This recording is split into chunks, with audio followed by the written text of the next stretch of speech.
अगर मान लो 1/c dash आ रहा है 1/2, ये किया ना रेसिप्रोकल एडिशन।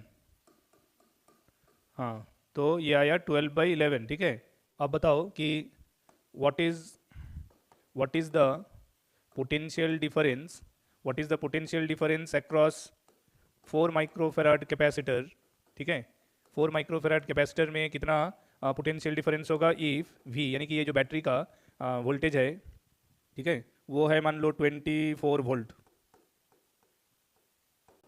ये 24 वोल्ट अगर दिया हुआ है तो C2 यानी जो 4 माइक्रोफेराड वाला कैपेसिटर है उसके अक्रॉस कितना पोटेंशियल डिफरेंस बनेगा। बैटरी का वोल्टेज भी दिया है तो पूरा तीनों कैपेसिटर मिलके कितना चार्ज ड्रॉ करेगा बैटरी से वो कैलकुलेट किया जा सकता है कि नहीं। अगर मान लो मैं Q equal to charge drawn calculate कर लूँ, charge drawn from the battery, है ना, charge drawn from the battery, ठीक है, बैटरी से कितना चार्ज ड्रॉ होगा वो अगर कैलकुलेट कर लूँ तो वो कितना आएगा बोलो तो। Q equal to C effective into applied voltage, है ना। एक बैटरी से कितना चार्ज ड्रॉ हो सकता है वो कैसे पता चलेगा। पूरा सर्किट का जो इफेक्टिव कैपेसिटेंस है सी इक्विवेलेंट है, वो effective capacitance for given voltage of potential difference of the battery कितना चार्ज ड्रॉ करेगा वो पता चलेगा Q equal to C V formula से। तो पूरा सर्किट का सी डैश है कितना बताया तुम 12/11, तो Q कितना होगा 12 इंटू 24/11, तो इतना माइक्रोकुलम होगा ना। हाँ या ना। तो इतना माइक्रोकुलम का चार्ज बैटरी से ड्रॉ होगा, यानी कि ये जो बैटरी से जो टोटल चार्ज ड्रॉ होगा वो उसका वैल्यू है ये।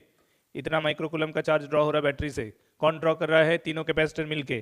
तीनों कैपेसिटर मिलके कहने का मतलब है कि तीनों का जो इफेक्टिव कैपेसिटेंस वैल्यू है, हम एक सिंगल कैपेसिटर के अकॉर्डिंग सोचे तो तीनों का रिप्लेसमेंट कौन करेगा, सी इक्विवेलेंट, जो कि तुम्हारा हिसाब से आया कितना 12/11 माइक्रोफेराड। तो ये जो 12/11 माइक्रोफेराड है ये तीनों को रिप्लेस करने वाला कैपेसिटर है। तो यानी कि तीनों मिलके जितना चार्ज ड्रॉ करेगा मतलब इतना कैपेसिटेंस जितना चार्ज ड्रॉ करेगा, तो कैपेसिटेंस इनटू अप्लाइड वोल्टेज ये हुआ। अब सवाल है कि ये जो भी चार्ज ड्रॉ हुआ सीरीज में क्या होता है, चार्ज जो ड्रॉ होता है वही बैटरी से फ्लो करेगा कि नहीं। तो जो चार्ज क्यू ड्रॉ हुआ है वही तो पूरा लूप में से तीनों कैपेसिटर के थ्रू पास करेगा, हाँ या ना। यही तो सीरीज का मतलब होता है ना। सीरीज कॉम्बिनेशन का मतलब क्या है कि जो चार्ज बैटरी से ड्रॉ होगा वही तीनों कैपेसिटर के थ्रू पास करेगा। So therefore potential difference across कौन था 4 microfarad capacitor, that potential difference is equal to charge by its capacitance, उसमें जितना चार्ज स्टोर होगा डिवाइडेड बाई उसका capacitance. Q equal to C V का फॉर्मूला है ना, तो V क्या होगा Q बाई सी। तो जितना चार्ज स्टोर होगा डिवाइडेड बाई उसका कैपेसिटेंस।